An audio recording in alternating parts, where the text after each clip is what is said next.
Hola, ¿cómo les va? ¿Cómo están ustedes? Tengan todos pero muy buenas noches. Aquí comienza El Refugio y con mucho material, como siempre.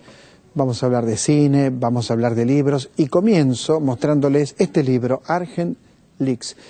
¿Con qué tiene que ver este libro? Bueno, usted sabe con qué tiene que ver, ¿no es cierto? Con cables que, por supuesto, fueron descubiertos. Santiago O'Donnell viajó a hacer una localidad cerca de Londres, se encontró con quien se tenía que encontrar y el resultado es este libro que tiene revelaciones increíbles. Por ejemplo, las relaciones del grupo Clarín, lo que dice el grupo Clarín respecto del gobierno, lo que dice el grupo Clarín respecto de su propio poder, lo que dice Eduardo Duhalde. Muchas revelaciones tiene este libro, las vamos a hablar en instantes con Santiago O'Donnell. Paso a otro libro que me gustó muchísimo, lo había leído hace tiempo, Peronismo y Cultura de Izquierda, Carlos Altamirano. Vamos a hablar no solo del libro, sino también vamos a hablar de Sarmiento, 11 de septiembre, Sarmiento presente en nuestro programa, también con Eduardo Josami, alguien muy importante en mi opinión en derechos humanos. Vamos a conversar con él también. El que fuera vicepresidente de Nicaragua, les muestro el último libro, Sergio Ramírez, La fugitiva, que acaba de ganar el importantísimo premio José Donoso. Días pasados se lo dieron. Sergio Ramírez también está hoy con nosotros. Y una película que me importa muchísimo recomendarle. El título de la película, Habemus Papa, el cineasta Nanni Moretti, el mismo de Caro Diario, el mismo de Aprile. Y si usted espera una película contra la Iglesia Católica, se equivoca. Totalmente se equivoca. Allí está Miguel Piccoli a los 84 años dando una clase de actuación. Él no quiere ser papa. En realidad, por lo que uno ve en la película, ninguno de los cardenales quiere ser papa. Por el contrario, cuando lo van a elegir, todos dicen que no me toque a mí, que no me toque a mí. Eso es lo que se repite a cada rato. Lo cierto es que el hombre no quiere ser papa, quiere otras cosas quizá para su vida. No le voy a contar la película, pero sí decirle que la gaviota de Chekhov aquí es importante. Probablemente este hombre que intenta por todos los medios evadir este lugar que le han puesto, que no puede dar el discurso en la Plaza San Pedro, probablemente este hombre haya querido ser actor, vaya uno a saber. Lo cierto es que la película habla de que la religión, si va pegada a lo humano, tiene sentido, por supuesto, pero si la religión va divorciada del día a día, va divorciada del sufrimiento de cada uno de nosotros, uno podría preguntarse también, ¿no es cierto?, qué sentido tiene.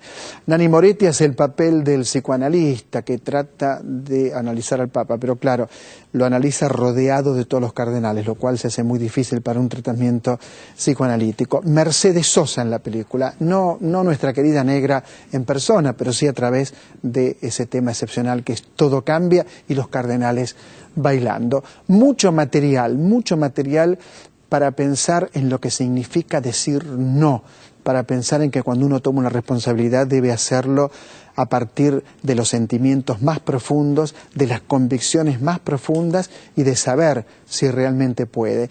Y entre el espectáculo de la gaviota de Chekhov, entre el teatro verdadero y ese otro teatro muchas veces que no tiene que ver con la religión, sino que tiene que ver con los semblantes, a lo mejor es mejor elegir por el teatro verdadero. Muy bien, voy a saludar ya mismo al amigo, talentoso periodista Santiago O'Donnell, que está con nosotros. Hola Santiago, ¿cómo estás? ¿Cómo te va, Osvaldo? Muchas gracias por invitarme. ¿Bien? Muy bien. ¿Cómo es encontrarse con este hombre tan importante que ha producido todas estas cosas que hablamos, que sabemos y que está detenido, creo, corregime si me equivoco, acusado probablemente de un delito sexual, pero uno sospecha que el problema es otro, ¿no? Sí, bueno, él no está exactamente detenido, está con una detención domiciliaria. Por eso dije sí. Detenido. Bueno. Claro, tiene que ir todos los días a la comisaría a firmar y después vuelve a su castillo, ¿no? Digamos quién es, ¿no? Digamos de quién estamos estamos hablando de Julian Assange, el fundador del sitio Wikileaks, que ha creado toda una revolución en las comunicaciones a partir de una teoría, a mi modo de ver, muy revolucionaria, que iguala la transparencia con lo bueno, con lo positivo, con lo correcto. Casi diría que para Assange no existe ningún secreto que se justifique.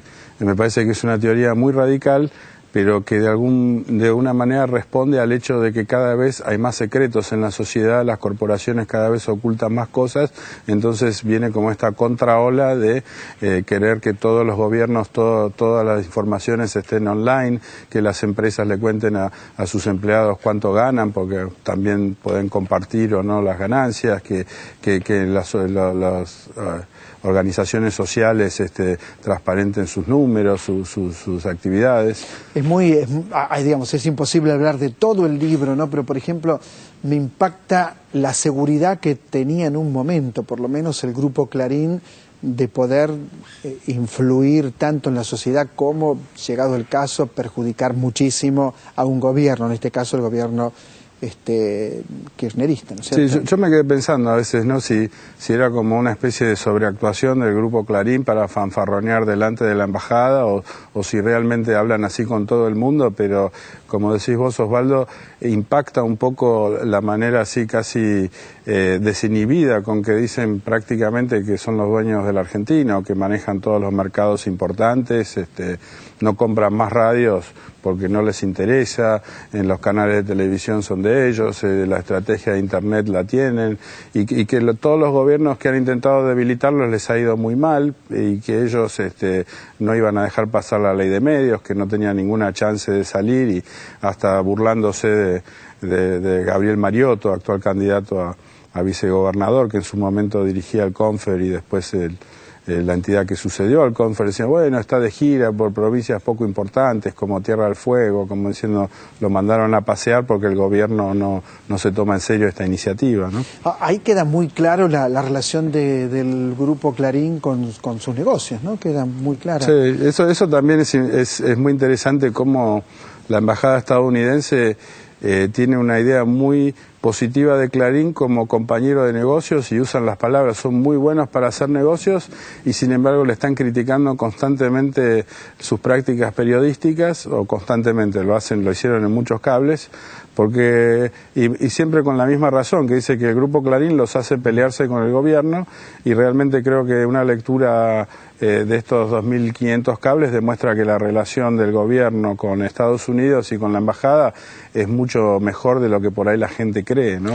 Otra cosa que me impresionó mucho son las declaraciones de Duhalde, ¿no? Los contactos de Duhalde con la embajada, esa soberbia parecida a la del Grupo Clarín, diciendo que el kirchnerismo del 2011 no existía más. No existía más. Y le aparte, salió mal, le salió bastante mal. Inclusive también como que se sentía ninguneado en algún momento por Bush y por el gobierno estadounidense, que no lo llamaban lo suficiente, como que fue a quejarse de que el gobierno no le daba ese lugar de estadista que él consideraba. Que él pretendía. Le falta mucho para ser estadista entre nosotros, ¿no? Digo, le falta un poco para ser estadista. Bueno, él, digamos, me parece que tuvo un yerro muy fiero que cuenta el libro, que fue que en el 2006 él dijo que Cristina Kirchner y Néstor Kirchner no se animarían a presentarse a elecciones en la provincia de Buenos Aires contra sus listas, que de ninguna manera Kirchner iba a tener el coraje de desafiarlo por la conducción de la provincia, y bueno, se vio que en la elección la tremenda paliza que le dio a la senadora y ahora presidenta Cristina Fernández de Kirchner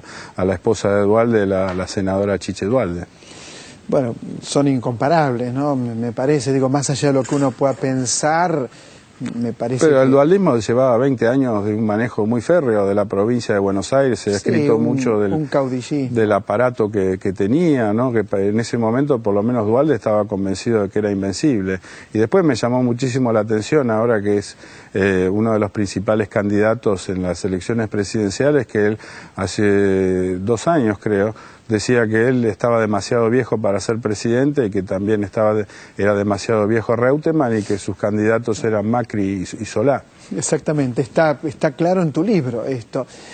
También entre las cosas impactantes, quizás también porque soy periodista, es ver a Jorge Lanata pidiendo avisos en la Embajada de Estados Unidos. Sí, es un poco. No es el lugar para pedir avisos. Creo que fue un error de él ir.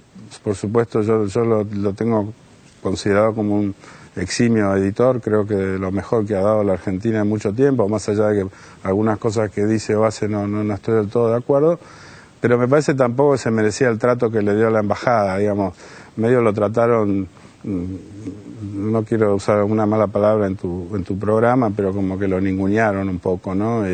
Se tomaron medio no en serio lo que él iba con una denuncia muy dramática sobre cómo el gobierno, según él, lo estaba perjudicando. Pero es una denuncia infundada, absolutamente. Es una denuncia que tiene que ver más con la paranoia de la nata que con la realidad. De ninguna manera creo, es una opinión discutible como cualquier otra opinión, que el gobierno lo estuviera persiguiendo. Yo creo que es todo cuestión de matices, digamos. Yo creo que para la embajada, digamos, todos los diarios o medios opositores, creo que Página 12 lo sufrió durante el gobierno de Menem, creo que la revista Noticias seguramente sufre presiones ahora, inclusive se habló de la pauta publicitaria, pero creo que no justifica, digamos, como por ahí quería decir la nata, de que los problemas de crítica se causaban debido a eso, digamos.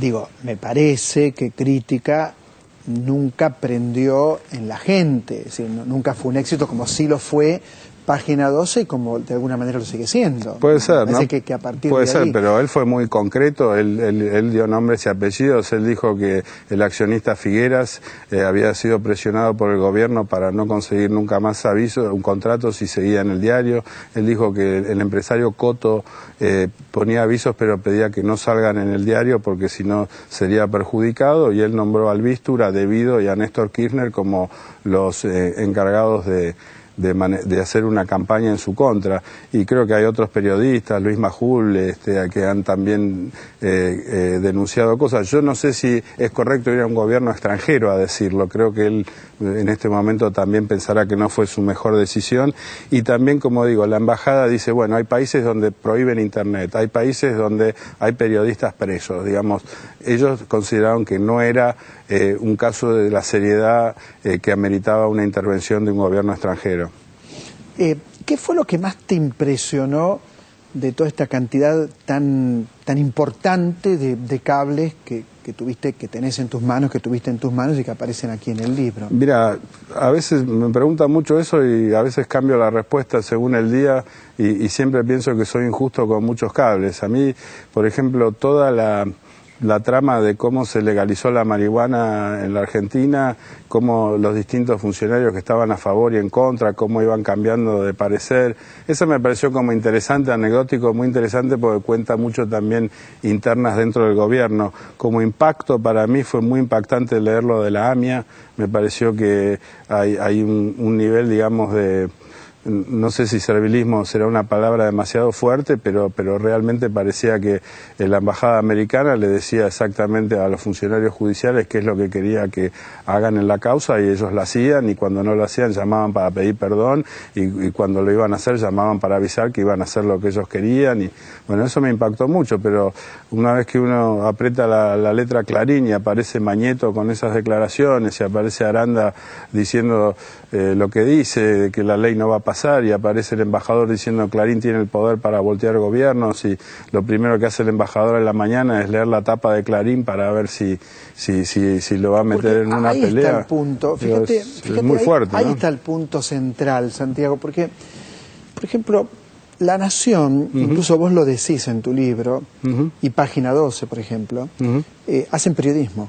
Podés estar de acuerdo o no, pero no hay una red de negocios que sostiene el periodismo, que sería lo antiperiodístico. Yo soy un poco más pesimista que vos. Yo creo que en general es muy difícil hacer periodismo en la Argentina y coincido con vos. A mí son los dos diarios que más me gustan. Son los dos, es un gusto personal. Bueno, en mi opinión son los dos mejores diarios de la Argentina. Sí, para mí también. Para mí hay que leer los dos, La Nación y Página 12. Es una opinión personal. No, estoy de acuerdo con vos en eso. Ahora, yo creo que los periodistas en general es muy poco lo que contamos, que sabemos mucho más de lo que decimos, que cuando se apagan las luces de las cámaras, cuando cerramos la computadora en la redacción o cuando se apaga el micrófono y nos ponemos a charlar, sabemos mucho más. Muchas veces no lo contamos porque no tenemos la documentación, pero otras veces también porque las condiciones del mercado Bueno, Santiago, pero vos que has trabajado en Estados Unidos, ¿sabés que un diario tiene derecho a tener una opinión? Bueno, en Estados Unidos... Y los periodistas que trabajan en ese diario están más cerca de esa opinión que de otra. Bueno, en Estados Unidos, concretamente en el Los Angeles Times y el Washington Post, donde yo trabajé, es distinto por ahí en diarios más chicos donde son más permeables, pero ahí hay algo que se llama una especie de pared invisible que hay entre las columnas editoriales y las columnas de noticias.